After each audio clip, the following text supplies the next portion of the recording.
রাজধানীর হাতিরঝিল থেকে সারা রাহানুমা নামে এক নারীর মরদেহ উদ্ধার করা হয়েছে। তিনি জিটিভির নিউজ রুম এডিটর ছিলেন বলে জানা গেছে। মঙ্গলবার দিবাগত রাত 1:30টার দিকে লেক থেকে অচেতন অবস্থায় তাকে উদ্ধার করে ঢাকা মেডিকেল কলেজ হাসপাতালের জরুরি বিভাগে নেওয়া হলে কর্তব্যরত চিকিৎসক তাকে মৃত ঘোষণা করেন।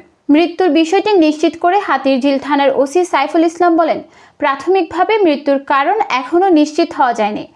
রাহানুমাকে হাসপাতালে নিয়ে আসার পথচারী সাগর বলেন, হাতিরঝিল লেকের পানিতে ভাসমান অবস্থায় এই নারীকে দেখতে পায়।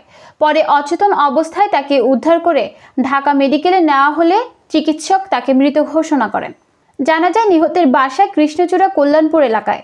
তার বাবার নাম মোহাম্মদ বখতিয়ার শিকদার। ঘটনার 11 ঘন্টা আগে সারা তার ফেসবুক স্ট্যাটাসে লিখেন, জীবন মৃত হয়ে থাকার চাইতে মরে যাওয়াই ভালো। এরপর আবার ঢাকা বিশ্ববিদ্যালয়ের রাজু ভাস্কর্যের লোকেশন দিয়ে ফাহিম ফয়সাল নামে এক ব্যক্তির সঙ্গে সারা তার ফেসবুকে ছবিসহ একটি পোস্ট দেন। সেখানে তিনি লিখেন, আপনার মতো একজন বন্ধু পেয়ে ভালো লাগলো। ঈশ্বর আপনাকে সর্বদা আশীর্বাদ করুন। আশা করি আপনি শিগগিরই আপনার সমস্ত স্বপ্ন পূরণ করবেন। আমি জানি আমরা একসঙ্গে অনেক পরিকল্পনা করেছি।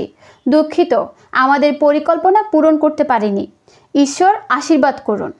ঢামেক হাসপাতালের পুলিশ ক্যাম্পের ইনচার্জ পরিদর্শক বাচ্চু মিয়া বলেন, আমরা মরদেহটি হাসপাতালের জরুরি বিভাগের মর্গে রেখেছি। ঘটনাটি হাতিরঝিল থানা পুলিশকে জানিয়েছি।